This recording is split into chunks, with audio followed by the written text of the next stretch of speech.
Lideramos el camino de la opinión pública y buscamos que la cultura del debate alcance consensos y soluciones a los problemas de nuestro país.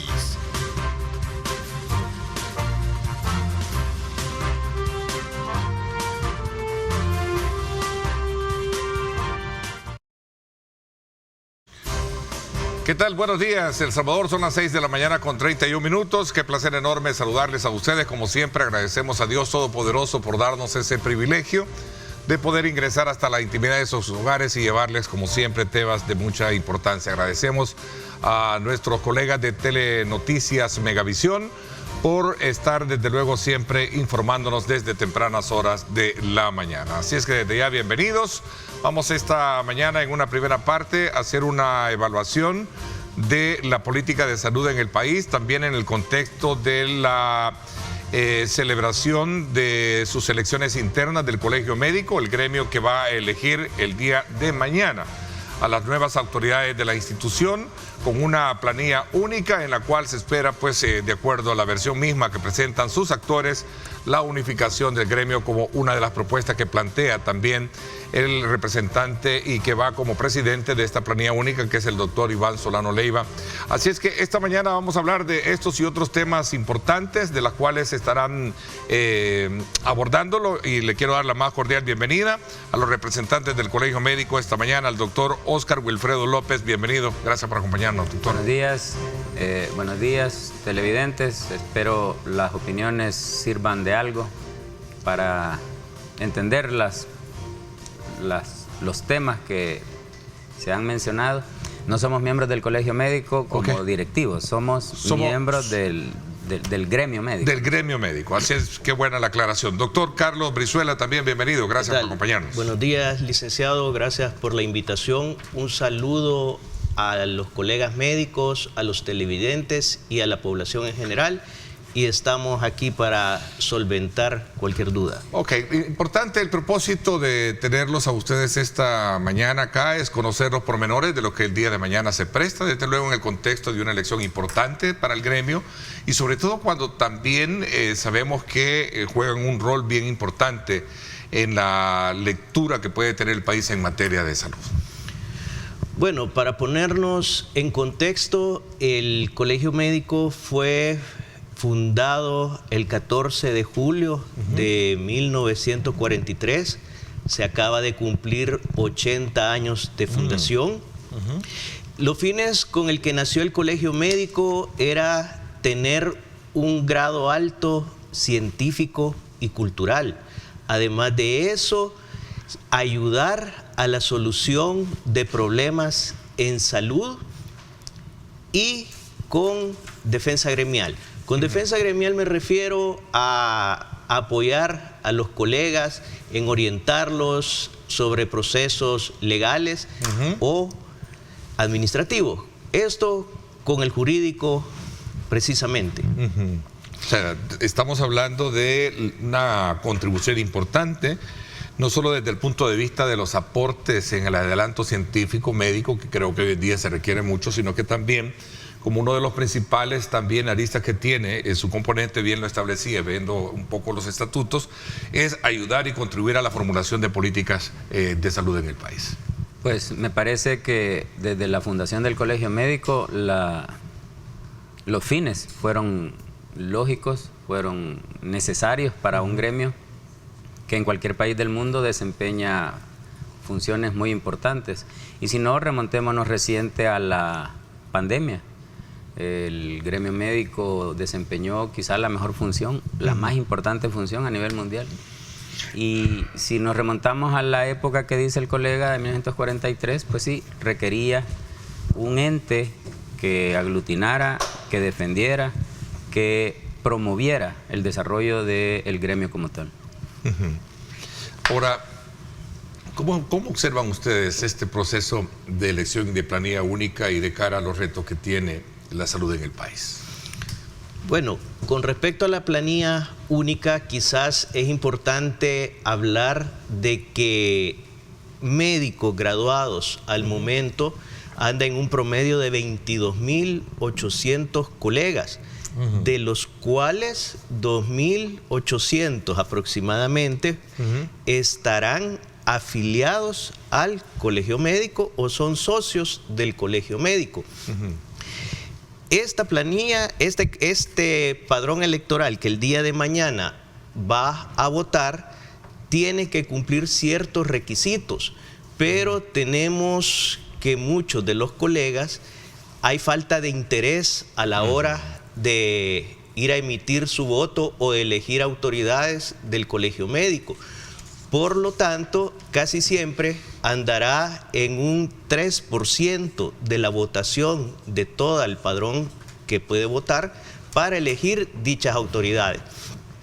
Es una planilla única, todo está prácticamente diseñado, podríamos decir, para que no haya ningún problema de ganar esta elección, la planilla que va compitiendo. ¿Cuáles son los retos entonces que se tienen? Si lo vemos en ese horizonte ya de establecer ya una planilla única, escuchaba en algunas entrevistas que quien va en este caso como presidente, como en la planilla única como presidente, hablar de la unificación del gremio como una de las principales propuestas, ¿no? Lo que sucede es que los colegas tienen una falta de interés por participar o afiliarse al colegio médico. Esto debido a diferente evolución que ha tenido el colegio médico, donde han habido intereses particulares en muchas veces de participar como políticos en diferentes momentos de la historia. De la historia, sí. A ver, doctor, sobre ese mismo punto. Yo creo que el colega tiene razón. La realidad del colegio médico en algunos eventos, en algunos momentos de la historia, y no es mucho atrás, recientemente, el colegio médico ha sido ocupado como plataforma para fines, justo como decía él, políticos. Y eso, para mi gusto, desanima a la totalidad del gremio a querer aspirar a meterse a esto, porque pareciera como que para eso va el colegio médico, o ha ido el colegio médico. Con muy malos resultados, por cierto, en eventos recientemente posteriores de presidentes del colegio médico que ocuparon el colegio médico para eso. Entonces, que sea planilla única probablemente responde a eso. Los médicos, auténticamente médicos, no aspiramos a ocupar esto para eso. Hay otras plataformas, si nos interesa la política, para aspirar a eso. Entonces, quizá el momento en esta elección, precisamente que sea planilla única, probablemente esa es la causa, y lamentamos que sea así, pues porque entonces la función del colegio médico, que las mencionó él antes, no se cumplen o no se van a cumplir. O sea, el hecho de tener un papel hasta cierto punto confrontativo, contestatario, o de formular alguna política digamos, en materia de corrección de salud, lo ha venido a través de la historia a enfrentarlo. Recordemos la famosa marchas blancas que se llevaban a cabo antes, ¿no? Y de la cual surgieron liderazgos que fueron a parar a la Asamblea Legislativa. Correcto. ¿Esto ha sido para bien o para mal del gremio y del colegio como institución? Pues ese evento que usted está mencionando, las famosas marchas blancas, yo participé de ellas, yo era residente en aquel momento. Si nos recordamos los motivos por los que se hicieron esas marchas blancas, no eran del todo malas, eran necesidades ni siquiera de los médicos, muchas eran de los pacientes. Deficiencias de aquel momento, en este momento esas causas no están. Entonces, pensar en que se va a hacer lo mismo con la realidad actual que está el sistema de salud no tiene base. Entonces, yo pienso que esos eventos de la historia que usted acaba de mencionar podrían ser legítimos en la mayoría de los colegas, que algunos ocuparon esos eventos para fines políticos y justamente usted dice, muchos fueron a parar a la Asamblea. Muchos fueron candidatos a la vicepresidencia, por ejemplo. Muy mal recuerdo para los médicos esos personajes que pasaron por el colegio médico. Entonces eso no quisiéramos que se repitiera o que se siguiera repitiendo en el colegio médico. ¿Qué colegio médico, qué características entonces debe de tener? Un colegio médico debería de velar por aglutinar al gremio con fines científicos, con fines de defensa gremial, con fines de esparcimiento, si es una institución que aglutina a médicos y a sus familiares, y eso es válido. Pero de eso a pasarse a otros fines para aspirar a puestos en el gobierno o en instituciones que le van a dar beneficios personales, nos parece que no debería de ser. Ok, te aproveché conocer desde el ángulo de ustedes la situación que va a llevar al gremio el día de mañana para poder hacer esta elección, ¿no?, de las nuevas autoridades, es decir, junta directiva. Hablemos entonces ahora del tema de cómo se encuentra, a criterio de ustedes, la situación no solo de los médicos, sino que del sistema de salud en nuestro país. Bueno, el sistema de salud, como vemos de tiempos atrás, la población se ha quejado siempre de falta de insumos, medicamentos, atenciones. En el momento actual se han hecho muchos avances de lo que hemos podido ver en gobiernos anteriores. La salud, en este caso, se está haciendo énfasis en mejorar la calidad de los profesionales, en el humanismo, en tener esa empatía con la población y el paciente que demanda nuestros servicios en los hospitales de la red pública. Eso nos ha hecho de que vayamos avanzando, y nosotros como afiliados, en este caso al colegio médico, debemos de participar en la formulación, como se dijo en un inicio, de políticas de salud. Pero para eso tenemos que tener un entendimiento con las autoridades, lo cual quizás en este momento ha faltado por lo mismo que usted ha explicado. Tal vez complementando lo que el doctor anteriormente dijo, hacer énfasis y dejar claro que cuando el colegio médico da una postura, como lo mencioné anteriormente, el porcentaje de afiliados anda por un 10%, 12% máximo. Entonces, no tenemos, cuando el colegio médico da una postura, de decir que es el gremio en su totalidad el que está dando esa postura. Es una postura de pocos, y lo que queremos en esta ocasión es que haya una mayor participación y que los colegas sientan la confianza de pertenecer y sentir esa pertenencia, que diga yo soy parte del colegio médico. Pero por el contrario, vamos en declive y tenemos menos interés de los colegas en afiliarse. Es interesante ese punto que de alguna manera relaciona entre lo que representa ese reto de la unificación, de la motivación, y que de alguna manera venga a dignificar el tema de la carrera médica, ¿no? Es lo que o la profesión, perdón. Todo profesional en salud aspira, que los que hablen por ellos representen sus necesidades, sus deseos y las necesidades de los pacientes, porque nosotros nos debemos a los pacientes. Usted preguntó reciente al colega cómo está el sistema de salud actual. Nosotros hemos vivido varios periodos de otras administraciones y las necesidades siguen siendo altas hasta este momento. Los pacientes siempre necesitaban y no había cómo. Un estudio simple de tomografía, un estudio simple de resonancia magnética, había que esperar meses para que se le hiciera. Me parece que hemos avanzado bastante porque hoy los pacientes pueden gozar de esos estudios para tomar decisiones quirúrgicas o médicas para solucionarles el problema. Entonces, todo médico aspira a que sus necesidades y a quienes nos debemos sean resueltas inmediatamente. Me parece que estamos avanzando, o se está avanzando. Los pacientes se sienten En ese sentido, más expeditos sus procedimientos para poderlos solucionar. Yo sé que en otros periodos la situación no ha sido igual, y como somos médicos de algunos años, podemos comparar eso.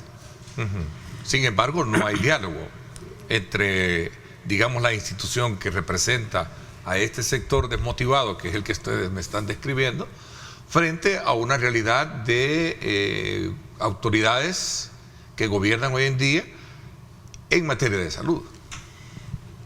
Para mi gusto, yo creo que el término de diálogo o ponerse de acuerdo, ¿sí?, depende mucho de las aspiraciones de un gremio. Y si mi aspiración es representar al gremio y solucionar problemas a los pacientes, lo demás depende de la óptica con la que se vea. Los ejemplos que poníamos antes de personajes que llegaron al colegio médico con aspiraciones de llegar a la asamblea o llegar a la administración pública, por supuesto que no iba a haber diálogo.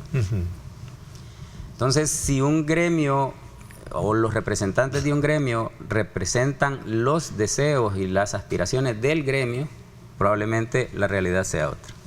Y en el caso muy en particular de esta nueva autoridad que se presta a ser electa, a someterse al proceso y sin duda alguna por ser planilla única ser electa, ¿cuál es el horizonte que ustedes ven en este caso? Lo que sucede es que muchos de estos colegas han tenido, digamos, creemos que va a seguir la misma línea que se ha venido teniendo en directivas anteriores. Van a cumplir tal vez o van a tener su propósito de continuar con los objetivos del gremio, pero vamos a seguir en aquello de que no avanzamos en la afiliación. Y si no avanzamos en esa afiliación, no vamos a poder tener un gremio que sea representado en su totalidad para poder incidir en las situaciones de salud. A ver, entonces, pero si no se avanza en esa afiliación es por algo, ¿no? Es porque las posturas que asumen no van acorde a lo que representan los intereses de los profesionales. Lo que sucede es bien difícil porque es planilla única.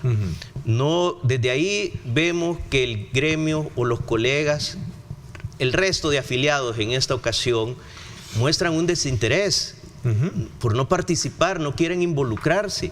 Entonces, ¿qué rumbo llevamos? Un rumbo malo. Un rumbo malo en que podemos y esperemos que esto no vaya en deterioro del colegio médico y que vayamos perdiendo más colegas en el transcurso del tiempo. ¿No es de la simpatía general entonces esta directiva, esta planilla que se presenta? Mañana son las elecciones. ¿Sí? El gremio decide si son o tienen esa simpatía por estos colegas. Entonces deben votar, decidir qué es lo que quieren para el colegio médico, si están de acuerdo con las autoridades y darle su voto para que queden ellos. Entonces, la decisión de los colegas que van a votar está en ellos si están de acuerdo en seguir igual el rumbo que lleva el colegio médico o debemos tener una oportunidad de avanzar y de mejorar la situación para el gremio. Doctor López. Pues sí, realmente la explicación es sencilla. Pues si somos más de 20,000 médicos y el pool de miembros del colegio médico actual no llega ni a 3,000. Sí, son 2,700 según tengo. Entonces la respuesta es esa. ¿Por qué el que se gradúa de médico no aspira a llegar a esa siquiera afiliación? Tiene que haber un motivo y probablemente la desmotivación es que no llena las expectativas de ese profesional. De nuevo, esta planilla única no es a criterio en el particular de ustedes que están acá teniendo el privilegio de poder dar una opinión con relación a lo que sucede. ¿No es del todo lo positivo que requiere el gremio? Pues si es planilla única, probablemente por esa sea la causa. Porque ¿Y qué pasa con el resto que no participa, no? yo creo que esa respuesta la vamos a tener mañana. Ese pool de gente que va a llegar a dar su opinión con un voto. Pero yo creo que la respuesta la tenemos desde ya. Gente que no aspire a organizarse para tener una planilla y competir, probablemente estén desmotivados. Desmotivada. Pero esta desmotivación la estoy encontrando en las lecturas que ustedes están haciendo como origen y producto precisamente de las posturas que no han ido concatenadas a los principios que planteaba en un inicio el doctor Brizuela, ¿verdad? Primero la unificación y otros aspectos elementales que establecen los estatutos. En los últimos días, en los últimos años, o las juntas últimas que han estado, las juntas directivas de los presidentes, siempre han salido al paso de, tal vez no sé si es la palabra correcta, de confrontar, sino más bien de poder cuestionar las políticas de salud que se han llevado a cabo. También de poder reconocer que se han hecho avances importantes. Sí, pero... ¿Cuál debería de ser el papel entonces del presidente a quien elijan ustedes los profesionales mañana? ¿Cuál debería de ser? Bueno, si son elegidos, aunque probablemente todo está hecho para que sean elegidos, imagínense cuál va a ser la representatividad si al final de todos estos votantes solo el 1% elige esta planilla. Estamos hablando que la mayor cantidad son 300 personas que llegan a votar. Entonces no hay representatividad, o sea, no vamos a avanzar. Y ellos o el presidente, no puede ser todos los anteriores. No sé si van a seguir el mismo rumbo el presidente que va a ser elegido, más que casi siempre hay crítica, pero la crítica debe ser favorable y a veces nos enfocamos en criticar por criticar y no ver las buenas cosas que se pueden estar realizando. Entonces, como decimos, nadie quiere ver ojitos bonitos en otras. En cara ajena. En cada persona. Ok. A ver, entonces, a criterio de ustedes, el diálogo, si se elige así como está planteada esta planilla única el día de mañana, ¿va a continuar cerrado con las autoridades de gobierno? Pues para mi gusto sí. Esa va a ser la tónica del Colegio Médico, sin avanzar en la afiliación. Idealmente deberíamos ser todos los médicos que se incluyan en el gremio. Decir lo que parece que no está bien, eso no es malo. Si esa es la función debería de ser de un gremio que represente a los médicos. Pero negar cosas que estén cambiando, tampoco. Entonces probablemente la totalidad del médico no esté de acuerdo con esas posiciones y precisamente por eso la afiliación es tan poca o la inclusión a este gremio sea tan poca. A ver, voy a caracterizar un poco el papel o la postura que ha tenido a quien en esta planilla única va como candidato a la presidencia del Colegio Médico, que es precisamente el doctor Iván Solano Leiva. Él ha sido muy crítico de las cosas como se han venido haciendo. ¿Ustedes qué lectura le dan a este tipo de posturas? Pues lo que pasa que si nos ponemos en el tiempo, las críticas de cualquier miembro del Colegio Médico que haya llegado o que aspire a llegar, si en el tiempo esas deficiencias estaban, que se hayan dicho, es bueno. Esa es una función de un presidente del Colegio Médico. Él hasta ahora va a ser presidente del Colegio Médico. Entonces, lo que esperamos es que si hay esas deficiencias, se hagan saber.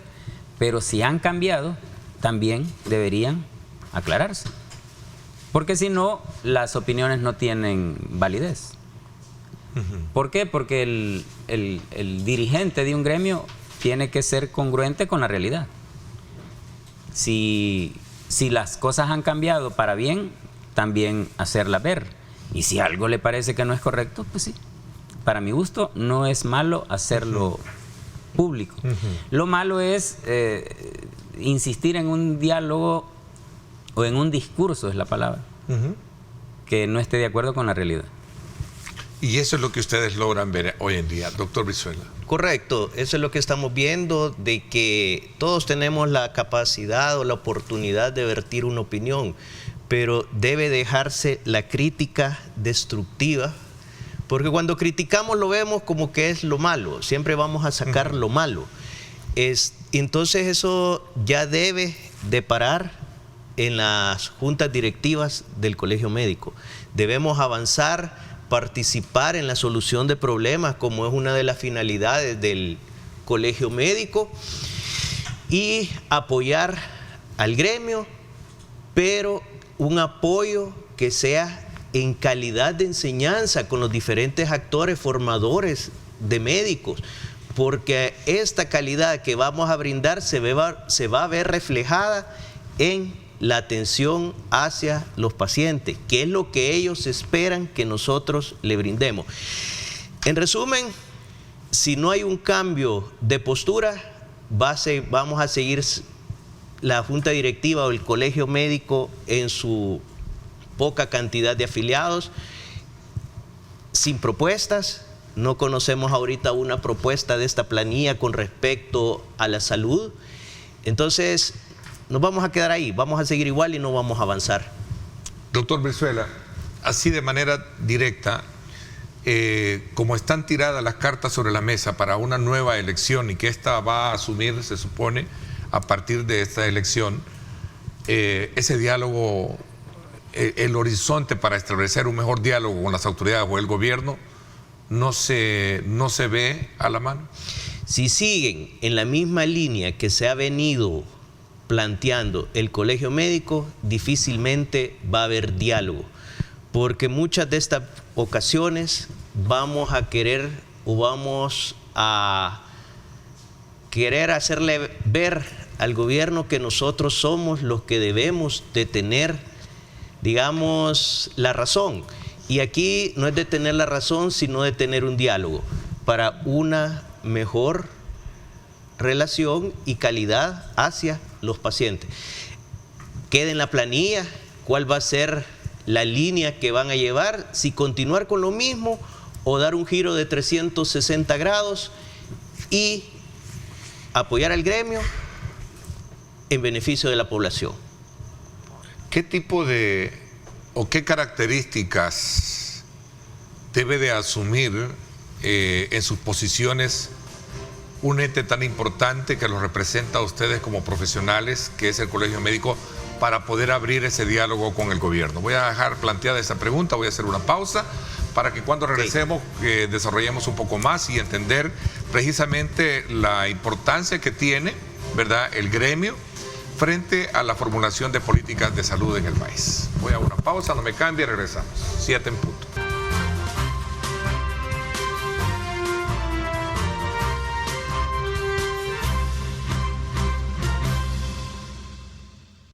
Bien, gracias nuevamente por estar con nosotros. El doctor Óscar Wilfredo López nos acompaña acá y también su colega, el doctor Carlos Brizuela. Estamos haciendo una lectura sobre la importancia que tiene la formulación de aportes importantes para una política pública de salud, ¿verdad? Aspectos científicos y otros que tienen que ver precisamente con la dignificación de un gremio tan importante que son el de los médicos, que a criterio de ustedes en estos primeros pasos o lecturas que le hemos dado, creo que representa uno de los principales retos que debe de tener la nueva autoridad que se va a elegir el día de mañana o que se va a someter al proceso de elección dentro del Colegio Médico, ¿no? Es un poquito en resumen. Pero esto ha traído consigo preguntarse qué características debe de tener el fondo de un planteamiento en ese aporte que debe dar a una institución tan importante como es el Colegio Médico hacia un diálogo con el gobierno que para nadie es un secreto que todos estos años atrás ha estado prácticamente nulo. Yo pienso que una directiva de una institución que aglutina a los médicos, que idealmente deberían ser la totalidad, no puede romper relaciones solo por romperlas. Si ha habido avances, es necesario que esta directiva lo haga o lo acepte como tal. Si hay deficiencias a criterio de esa directiva, muy sanamente expresarlas. Pero no necesita nadie romper relaciones con un gobierno para hacer pública una demanda. ¿Por qué? Porque si no, se lesiona a los que representan esa directiva. Para mi gusto, las necesidades de un gremio tienen que ir de acuerdo a la totalidad. Los pacientes también tienen que estar en esa visión de esa directiva. Las necesidades de esa población que nosotros nos debemos. Entonces, debería de ser responsable las posiciones en ese sentido. No necesariamente romper relaciones para expresar una demanda. ¿Quisieran ustedes que hubiese un mejor diálogo con el gobierno? Eso es lo que se esperaría. Recordemos que el colegio médico no solo son la figura de las juntas directivas, tenemos filiales que aportan a la salud de este país. Son 42 filiales que pueden acompañar todo este proceso en favor de la salud, en seguir avanzando. No necesariamente es el colegio médico, digamos, abandera a todas las filiales, pero si todos estuviéramos representados en el colegio médico y en las diferentes filiales, se tendría una mejor relación o un mejor acercamiento hacia las autoridades que estén en su momento en el gobierno. ¿Debe de ser un papel crítico o consecuente con lo que se está haciendo? Porque he escuchado planteamientos, posturas en el pasado de sus dirigentes que sostienen que a la poca información y a la poco acceso y a la dignificación, a la crítica, de no haber de faltantes de medicamentos, de insumos, etcétera, los ha traído consigo a no ser de alguna manera tomados en cuenta o verlos como enemigos del gobierno. Bueno, como socios del colegio médico, nosotros no tenemos ese contexto de saber qué tanta deficiencia hay en los sistemas de salud. Pero en lo que yo conozco y por lo que puedo hablar, no veo al momento una deficiencia tan grande. Siempre van a haber carencias. Recordemos que la salud es cara, no es barata. Vamos a tener siempre deficiencias, pero debemos de solventar esas deficiencias lo más pronto posible, lo cual hasta el momento, de lo que yo me constata, vamos avanzando y no se ven esas grandes brechas que se veían anteriormente. Falta mucho por hacer, pero ahí es donde el colegio médico debe encaminarse a trabajar juntos por la salud en beneficio de la población. ¿No tiene por qué pedir cuentas de cómo se está llevando a cabo? Lo que pasa es que nosotros no somos un ente de pedir cuentas. Nosotros nos perfilamos o vemos la situación actual que puede estar en su momento y en base a eso vertir opinión. Hay otras instituciones que se van a encargar tal vez de supervisar todas esas situaciones que me plantea, licenciado. Doctor López, en el mismo sentido. O sea, romper relaciones no va a lograr que un problema se resuelva. Plantear una problemática sin romper relaciones probablemente sí, puede ayudar a resolver. ¿Hizo mal la anterior o la que está por salir junta directiva de defender, por ejemplo, a los estudiantes y médicos residentes en el caso de la tragedia del Cuscatlán, por ejemplo? Un tema bien delicado, expresarlo para mi gusto no fue problemático, pero insisto, ese problema con una ruptura de relaciones no resuelve nada. Plantearlo y analizar las causas, si fueron legítimas o no, eso puede resolver un problema. Y de eso hay bastante tela que cortar, pasados los eventos. Una vez estos acontecimientos, ¿cuál debería entonces ser la postura del Colegio Médico frente a situaciones como estas? Insisto, plantear un problema no es malo. Plantear un problema rompiendo relaciones, eso no le hace bien a ninguna institución, y mucho menos a un ente que represente a un gremio. Porque entonces la solicitud de solución no se va a ver, se rompieron relaciones. La responsabilidad del representante de un gremio debe ser justo a las necesidades que este gremio necesita.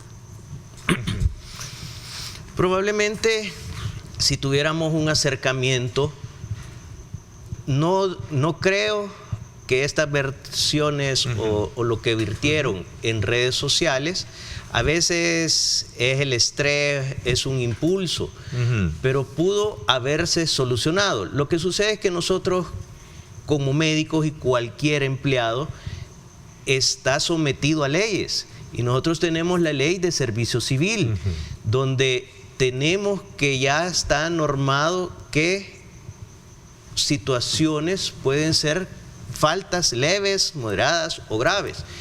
Entonces, mi consejo es tal vez tratar de evitar, o la emoción, evitar esto de usar las redes sociales. En el caso de los jóvenes principalmente, todos tenemos libertad de expresión, podemos opinar y decir lo que queremos, en este caso el Colegio Médico, pero siempre que sea en beneficio de la población y en la mejora de la atención y calidad al usuario que acude a nuestros centros de salud.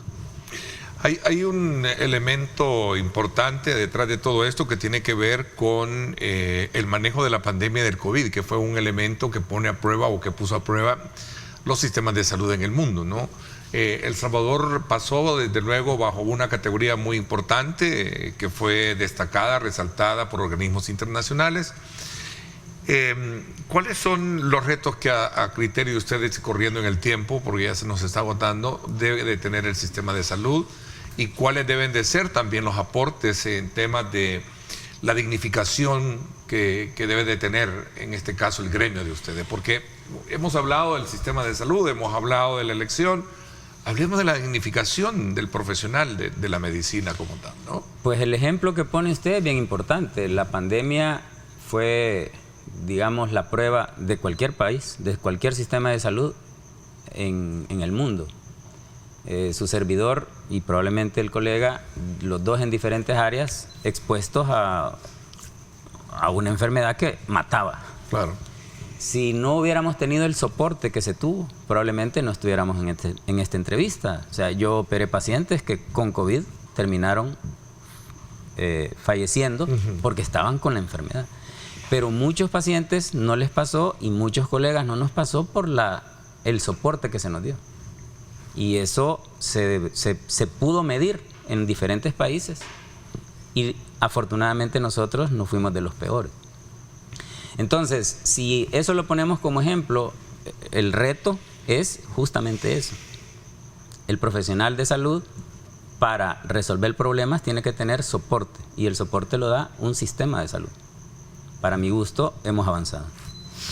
No tengo mucha experiencia con otras, no he vivido otras pandemias como fue el de este COVID, pero yo creo que todas las intervenciones que se fueron haciendo, pensando todo lo que se nos venía con esta pandemia, probablemente hubiésemos tenido muchos más fallecidos que lamentar, pero a nivel internacional manifiestan que fue uno de las acciones o de los proyectos o del avance que se tuvo para tratar y contener dicho problema que se nos estaba presentando. El plan de contención fue bastante positivo. Fue bastante positivo. A la fecha fuimos uno de los primeros países quizás en tener la vacuna. Avanzamos, estuvimos ahí dando y todos estuvimos vacunándonos porque queríamos parar esa pandemia, ese virus, y se cumplió el objetivo de detenerlo a través de las políticas implementadas por el Estado. ¿Cuál es el desafío que ahora parte de esta lectura que hemos hecho, en la que se toma como punto fundamental el de trabajar por la unificación, la reunificación del gremio médico, ¿verdad? Del rol importante científico y de formulación, de ayudar a formulación de políticas públicas de un colegio médico, a un sistema de salud que sin duda alguna viene siendo uno de los principales retos que los gobiernos siempre se han trazado, que es el de mejorar la educación, mejorar la salud. Ha habido programas muy importantes. ¿Cuál es el reto? ¿Cuál es el desafío que viene ahora? Pues el desafío del gremio o quienes nos van a representar es hacer propuestas sin romper relaciones. Lo que se está haciendo de la otra parte, seguir dando el soporte, porque es la única forma de solucionar problemas. Si yo como representante de un gremio solo critico sin abrirme a las posibilidades de propuestas o de soluciones que se nos dan, entonces se va a cerrar esa justamente forma de resolver problemas que usted está planteando. Doctor Vicente. El desafío, como dijimos al inicio, es elevar la calidad académica de los colegas en formación a través de las certificaciones y recertificaciones que deben de ser, porque ¿qué es una certificación, una recertificación? Que aquí a 5 años, en el caso del doctor, yo no sé si va a tener la capacidad para seguir operando, o en mi caso no sé si voy a tener la capacidad para seguir laborando en mi área a la cual me dedico. Ese es un desafío. La otra es el apoyo hacia las autoridades en solucionar problemas de salud. Que se puede vertir opiniones, sí, pero si es una crítica, siempre va a lo destructivo y no a lo constructivo. Debemos de evitar ese problema que tenemos. Ok, una autoridad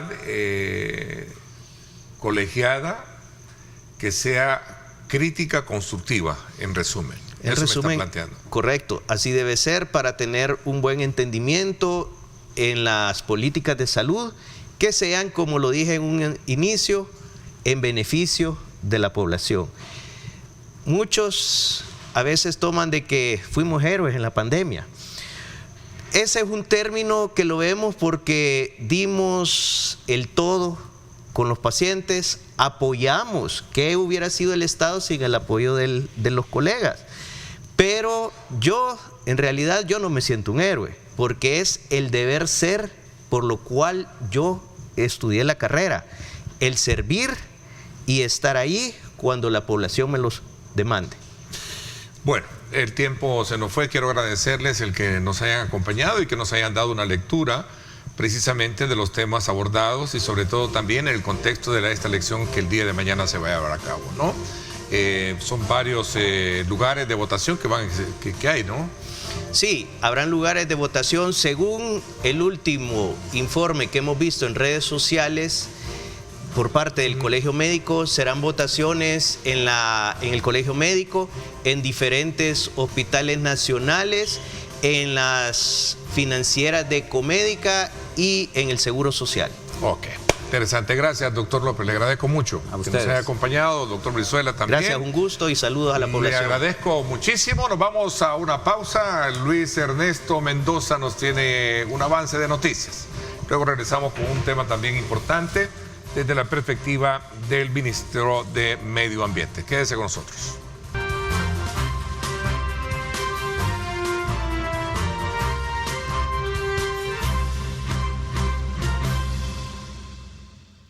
Bien, gracias Luis Ernesto por esa importante información a esta hora de la mañana. Vamos a nuestra segunda parte del programa. Quiero darle la más cordial bienvenida al ministro de Medio Ambiente que nos acompaña esta mañana. Gracias, ministro. ¿Cómo está? Bienvenido. Buenos días, Ernesto. Un gusto estar de nuevo acá en tu entrevista para hablar un poquito acerca de este tema tan importante como es el medio ambiente. Y sobre todo, ministro, cuando estamos desde luego iniciando un año, cerramos el ciclo 2023, ¿cuál es el balance que se tiene de la gestión ambiental? Partamos desde ahí para poder conocer algunas puntualidades de lo que vamos a tener este año. Bueno, el tema de medio ambiente es un tema bastante extenso. Nosotros creo que somos bastante bien conocidos por el tema de clima. En tema de clima, pues hemos estado informando periódicamente. Recordemos que el clima no solamente es informar si va a llover o si va a suceder algo, sino qué consecuencias podría tener. En ese sentido, pues se han aumentado las capacidades de los sistemas de monitoreo, todos los sistemas de alerta temprana. Hemos estado pues muy pendientes también de esta transición que vivimos el año pasado del fenómeno de la niña al fenómeno del niño, que al final, si lo queremos resumir, pues esto significa que van a ser un par de años con mucha menos lluvia que los años anteriores. Se ha avanzado también en el tema de la generación de políticas para la recolección y para el reciclaje. Creo que esto es bien importante, pues recordemos que dentro de la recolección de residuos hay varios actores y pues nosotros como gobierno, y una de nuestras prioridades pues siempre ha sido la protección y también el tema de la economía circular, cómo nosotros podemos transicionar a este esquema de economía circular. Ya estamos viendo cómo pues hemos tenido todas las recolecciones de residuos electrónicos, la campaña nacional también del tema de las llantas, de la recolección de llantas y para su correcta disposición final. Hemos avanzado también en los temas de ecosistemas y biodiversidad, por ejemplo, pues con nuestro programa Árboles para El Salvador, que tenemos el balance que superamos de nuevo el 1.000.000 de árboles sembrados este año. Las campañas y los programas de conservación de vida silvestre también. Estamos hablando de tortuga marina, estamos hablando del programa de caimán y cocodrilo, estamos hablando también de el programa de cetáceos, de felinos, de mono araña. Es decir, se han aumentado también las áreas naturales protegidas. Estamos próximos, y creo que este año pues se va a lograr tener ya 200 áreas naturales protegidas. Encontramos también otro tema bien importante, y eso también se ha visto, es la recuperación de la playa Los Almendros, que es un lugar pues paradisíaco, un lugar muy bonito y un lugar que la verdad pues solamente necesitaba un poquito de trabajo, un poquito de empeño para poder lograr mostrar esa belleza natural que tiene el sector de los almendros. Entonces, ese es ha sido un buen balance, entonces, ministro. Es un pequeño resumen. Sí. Ahora que, bueno, estamos viendo imágenes de mangle, por ejemplo, hemos tenido campañas de reforestación de especies de mangle, algo que, pues, la verdad, no se tenía registro en el país. Especies de Rhizophyra mangle, Rhizophyra racemosa, que son especies que son vitales para todos estos ecosistemas. Recordemos que la importancia del manglar es esa, pues la importancia es que sirve como un filtro, como una barrera natural para poder cuidar todo lo que está detrás de él. Aparte, pues todo digamos, es un ecosistema que sirve como base, como hogar para diferentes especies de aves, de reptiles, de moluscos y de microorganismos pues que componen este ecosistema.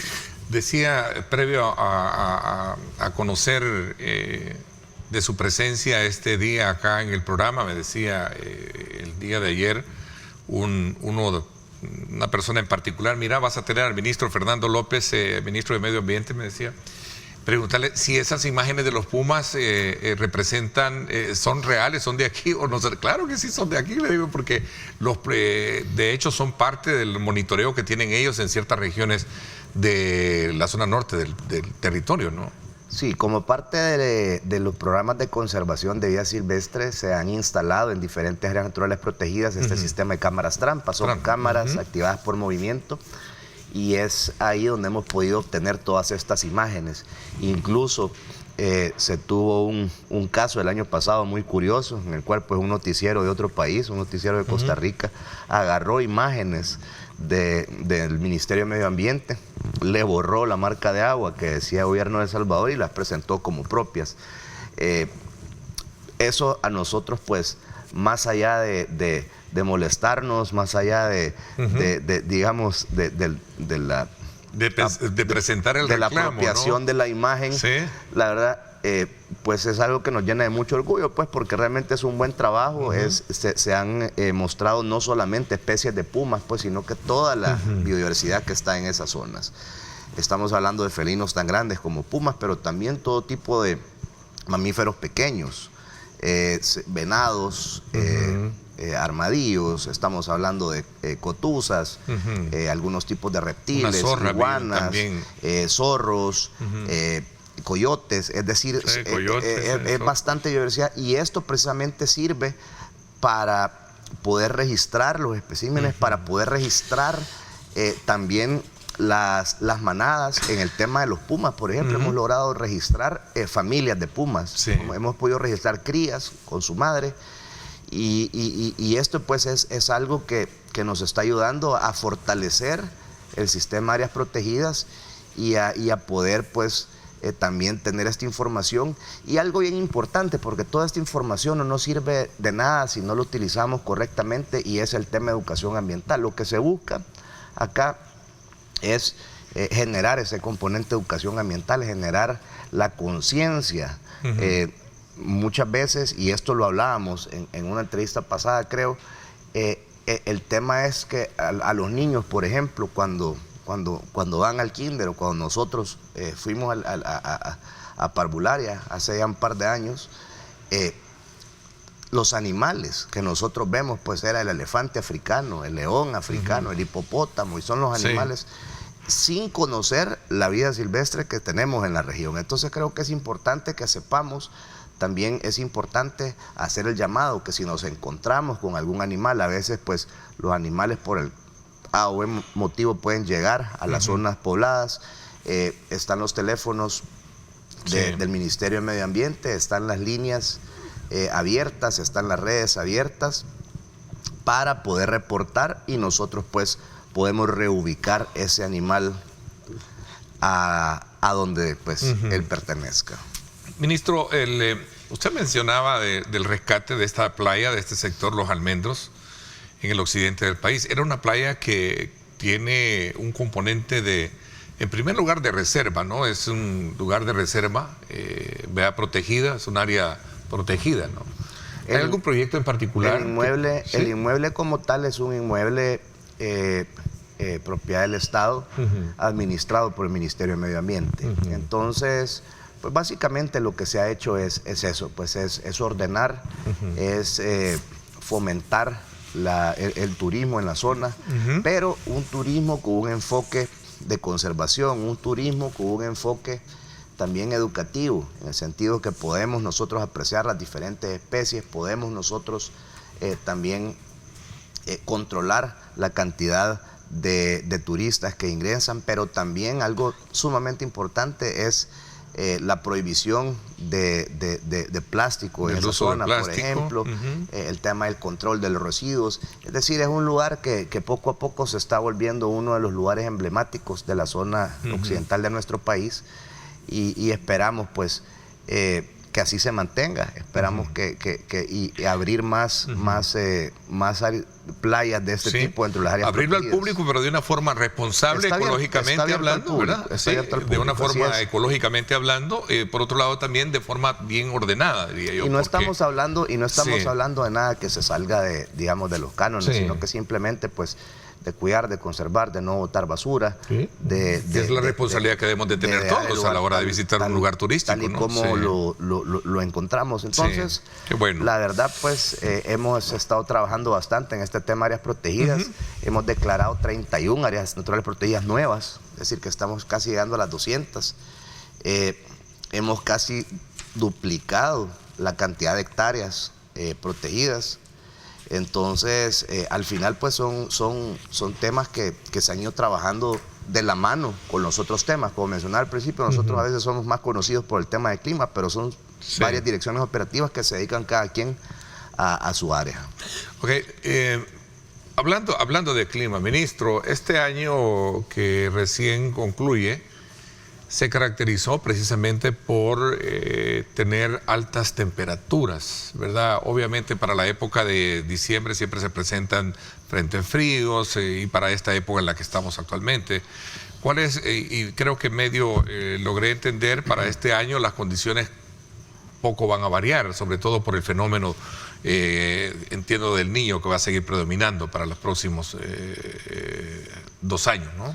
Bueno, el año 2023 fue un año bastante peculiar porque nosotros habíamos venido teniendo años influenciados directamente por el fenómeno de la Niña. De la Niña. Entonces, podemos poner de ejemplo el año 2019, 2020, 2020 sobre todo, 2021, que se tuvo casi 2.300 milímetros de lluvia acumulada a nivel nacional durante todo el año. Este año se tuvo 1.753 milímetros de lluvia acumulada. Es un registro por debajo del promedio de 1.898 milímetros. Ese, digamos, es el promedio anual que se tiene de lluvia. El lugar donde más llovió fue en la zona de Perquín, departamento de Morazán, con 2.753 milímetros. Y el punto donde menos llovió fue en La Unión, con 1.135 milímetros. ¿Esto qué significa? Que la lluvia, pues obviamente no está distribuida de forma uniforme en el territorio nacional. Sí se tuvo lluvia, sobre todo en los últimos meses del año, a partir de septiembre hasta noviembre. Y esto es algo bien importante, porque no solamente la lluvia no estuvo distribuida geográficamente de manera igual en todo el territorio nacional, sino que también a lo largo del año la lluvia, pues no se tuvo lluvia constante. Siempre la lluvia comienza aproximadamente mediados de abril, comienzos de mayo y termina en el mes de octubre. Este año pues se tuvo un promedio muy bajo desde mayo a agosto, y luego en septiembre, que curiosamente fue uno de los meses más lluviosos estadísticamente en la historia de El Salvador. El mes de septiembre de 2023 se tuvo muchísima lluvia. Recordemos también que se tuvo una tormenta tropical, la tormenta tropical Pilar, del 28 de octubre al 2 de noviembre también. Fue una tormenta que pues nos dejó bastante lluvia. Se tuvo registros en zonas puntuales de 225 milímetros. Estamos hablando de más del 10% del promedio nacional en solamente ese evento, que duró 3 días. Entonces, esa es básicamente la información de lluvia. O sea, no se tuvo lluvia uniformemente durante todo el año. Perquín fue donde más lluvia, según el reporte que tengo. Según el reporte y según el resumen que nosotros tenemos. Pero sí, el promedio de lluvia, pues sí fue... y 4 olas de calor. Sí fue muy bajo. Se tuvo las olas de calor, se tuvo la famosa canícula, que es básicamente esta ausencia de lluvia desde el mes de junio hasta comienzos del mes de agosto. Pero al final lo que se busca, pues, es, con esta información se alimentan modelos predictivos, y cada año que pasa los modelos pues son mucho más precisos. Estamos esperando que para este año tengamos una situación bastante similar a la del año pasado. Estamos ahora pues en la transición del fenómeno del niño al fenómeno de la niña al niño. Sí. Ahora pues ya a partir del mes de enero podríamos decir que ya tenemos un fenómeno del niño pues ya establecido, y estaríamos esperando pues a final de año. Hay ciertos indicios. ¿Tenemos más agua o menos agua? Que podría... proyectada, ¿no? Proyectado se tiene ¿Sí? aproximadamente la misma cantidad que el año pasado. Eso igual lo vamos a ir informando. Es bueno para cuando se habla de agricultura, de mantener toda esta parte vigente de necesidades. Eso es algo bien importante, porque parte de la función que nosotros realizamos es precisamente tener informadas a las demás instituciones. Nosotros como Protección Civil pues somos parte de la comisión. ¿Sí? Y también obviamente estamos informándole a diario. Tenemos un enlace directo con Agricultura para poder brindarles toda la información y que ellos pues puedan tomar las mejores decisiones en los temas agrícolas. Interesante. 7:40, voy a hacer una pausa. Cuando regresemos vamos a seguir conversando con el arquitecto Fernando López, ministro de Medio Ambiente, sobre las proyecciones climatológicas y que se van a tener para el presente año. 7:40 minutos, regresamos con más.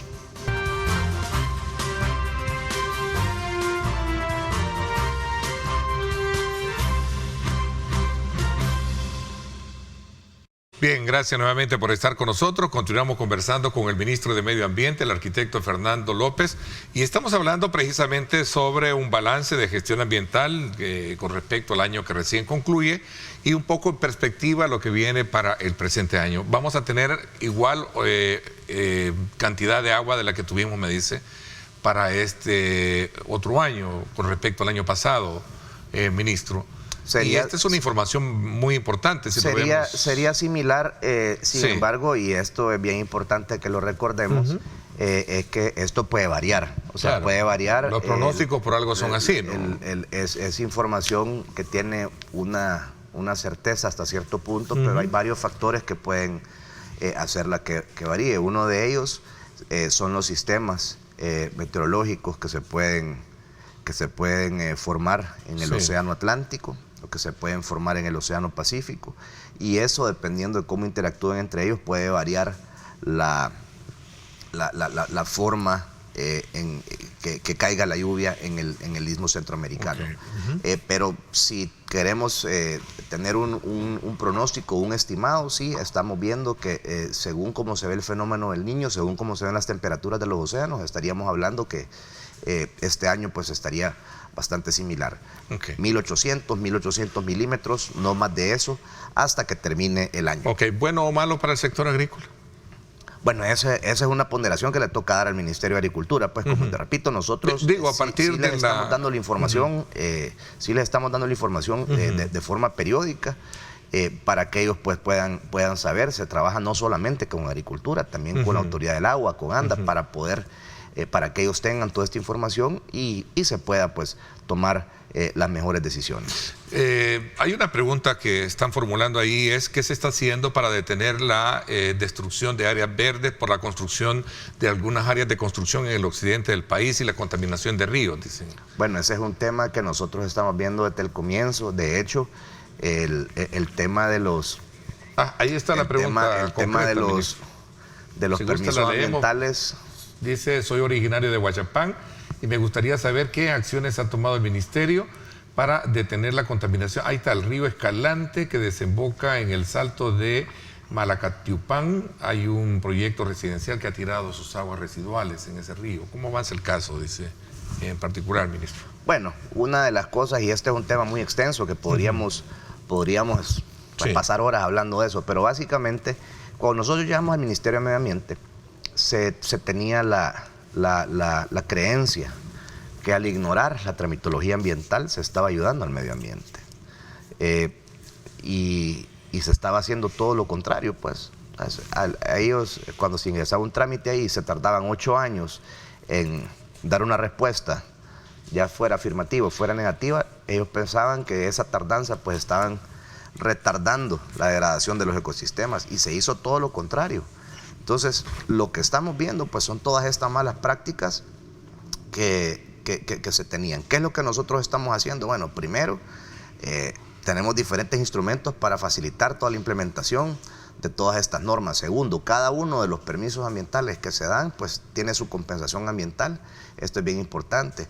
Tercero, el trabajo en conjunto con la Policía Nacional Civil en su División de Ambiente y con la Fiscalía General de la República para poder perseguir a todos estos delitos ambientales. Entonces, al final, pues, toda esta regeneración de ecosistemas que nosotros estamos trabajando, el aumento de las áreas protegidas, Y todos estos instrumentos y normas que se están implementando son precisamente para evitar esto. Hemos tomado nota del punto específico, ya los equipos ya tienen ese dato ahorita y vamos pues, a verlo más con más tiempo y más detenimiento esta mañana, parte. Sí, para ver. Pero sí, el tema de los permisos pues es algo bien importante.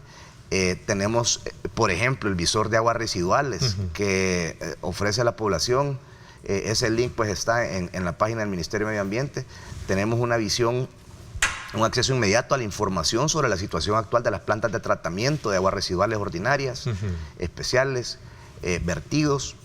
Y la verdad pues todo esto pues se añade a todas las campañas de recolección de aparatos eléctricos, la recolección de llantas, es todo el tema del reciclaje que nosotros pues estamos haciendo. Ok, vamos a ver, hay otra pregunta acá. Buenos días. Felicitando al señor ministro por proteger la fauna, dice. Pero ¿qué se está haciendo para luchar contra la contaminación del aire? Y si no existe un programa bonos de carbono, que es lograr tener el mínimo porcentaje de emisión de gases en todo el país. Interesante esa pregunta, ¿no? El tema, bueno, gracias primero al amigo televidente por el saludo. El tema de la contaminación del aire, nosotros hay un reglamento de calidad de aire de fuentes fijas, pero también está el reglamento de calidad de aire de fuentes móviles, eso lo ve el Viceministerio de Transporte. Y luego con el tema de los bonos, ese es un tema muy extenso, ese es un tema que los bonos de carbono, la primera vez que se habló de ellos fue en los años 90 con el protocolo de Kioto, que fueron todos estos acuerdos que firmaron todos los países, nosotros fuimos firmantes también en aquel momento.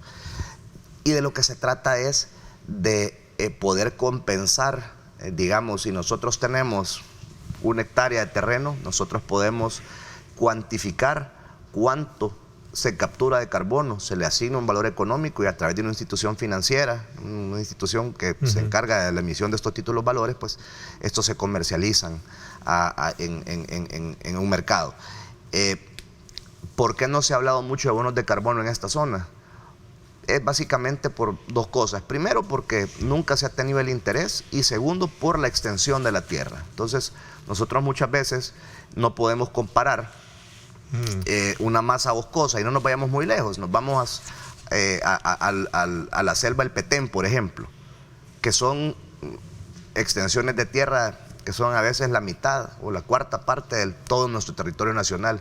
Son extensiones de tierra que sí son atractivas para estos emisores, para toda esta gente que se encarga de hacer estas titulizaciones para poder hacer el tema de los bonos. Entonces, a veces creo que tiene muchísimo que ver la factibilidad económica que tenga esta emisión de bonos, aunque sí hay varios instrumentos, y no solamente se está trabajando ahorita en proyectos de bonos de carbono, sino también hay bonos azules, hay bonos de captura de agua, es decir, son varios tipos de instrumentos financieros.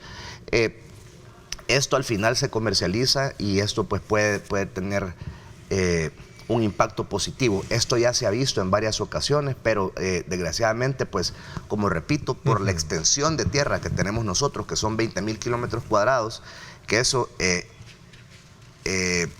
el equivalente a 2 millones de hectáreas, y nosotros tenemos aproximadamente, si contamos bosque primario, si contamos pues algunas, si contamos el tema del café, si contamos las áreas protegidas, pues llegamos aproximadamente a unas 400,000 o 500,000 hectáreas. Sí. Es decir, estamos hablando... entonces, por eso es que no se ha realizado pues el tema de los bonos. Ok, vamos a ver, tenemos otra pregunta por acá también, ministro, una pregunta a su invitado.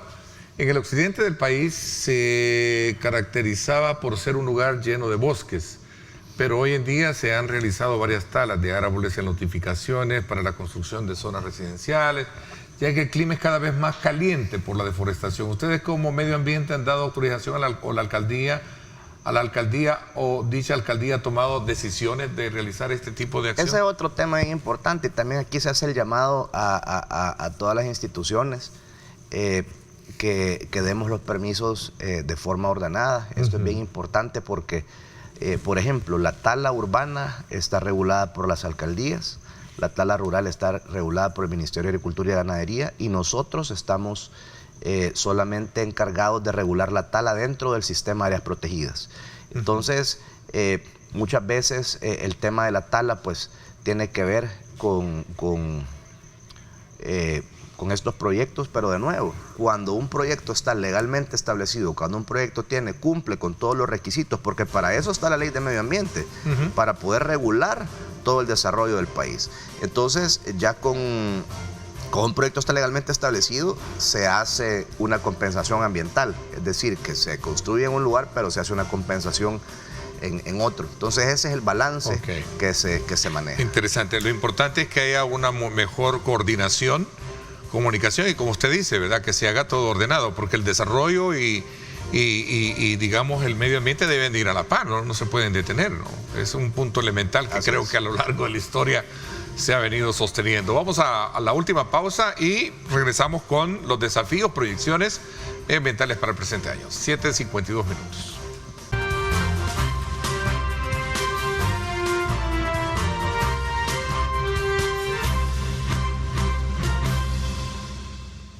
Bueno, gracias nuevamente por estar con nosotros, ministro. Corriendo un poco en el tiempo, ¿cuál es lo desafiante que se tiene? Interesante este plan nacional que se ha tenido sobre la gestión integral de llantas en desuso, que creo que también es un factor de contaminación muy fuerte, ¿no? Sí, bueno, los retos que vienen, pues obviamente seguir ordenando, seguir trabajando en pro del medio ambiente. El tema de clima, y eso es algo que nosotros pues hemos trabajado desde el comienzo, y es los pronósticos basados en impacto. O sea, la verdad sistema de alertas tempranas también. Sistema de alerta temprana, pero esto se llama el IBF, que es Impact Based Forecast, pronóstico basado en impacto para tormentas, para lluvias intensas, vientos, sequías, erupciones. Entonces, no solamente se trata de tener la información del fenómeno, sino cuáles van a ser las consecuencias. El sistema de alerta temprana de amenazas múltiples también, recordemos que acá no solamente estamos impactados por el tema de clima, sino que tenemos sismos, tenemos volcanes también, que estamos en constante monitoreo. Ya se está trabajando en la aplicación de alerta por sismo. Recordemos que el sismo no puede predecirse, únicamente alertar cuando comienza a suceder. Hay varias aplicaciones para esto a nivel mundial, y estamos trabajando en una que sea pues muy específica, con información local. Hemos tenido nuestro programa Árboles para El Salvador también. Hemos declarado 31 áreas protegidas nuevas. Se han hecho varias cosas. El reto es seguir trabajando, el reto es poder mejorar en todo lo que hacemos. Siempre hay oportunidad de mejora, pero creo que con el trabajo, con el fortalecimiento de todas las capacidades de la institución y de la mano de Dios, pues vamos a salir adelante. Otro tema importante es el visor de aguas residuales, que tenemos esta plataforma para poder ver en tiempo real todos los vertidos a nivel nacional. Ya mencionamos la escuela ambiental virtual también, que es algo pues sumamente importante. La generación de políticas públicas. Habían muchas áreas que no estaban pues con mucho déficit en el tema de políticas públicas, en el tema de medio ambiente, en el tema de residuos, en el tema de agua también. Hemos fortalecido nuestro sistema de denuncias también, estamos trabajando de la mano, y eso es algo que siempre se menciona, pues se ha trabajado de la mano con todas las instituciones para poder pues apoyarnos y hacer una mejor labor. Entonces, la verdad pues vamos a seguir trabajando, estemos pendientes, vamos a tener un informe ya mucho más elaborado en un par de semanas respecto a lo que viene de clima para este año. Se dio un informe en diciembre con las proyecciones, y ahora pues recordemos que a medida que se acerca más la época de lluvia, pues estamos teniendo pues mucha más información, y puede ser datos mucho más exactos para que la ciudadanía pues pueda utilizarlos de la mejor manera.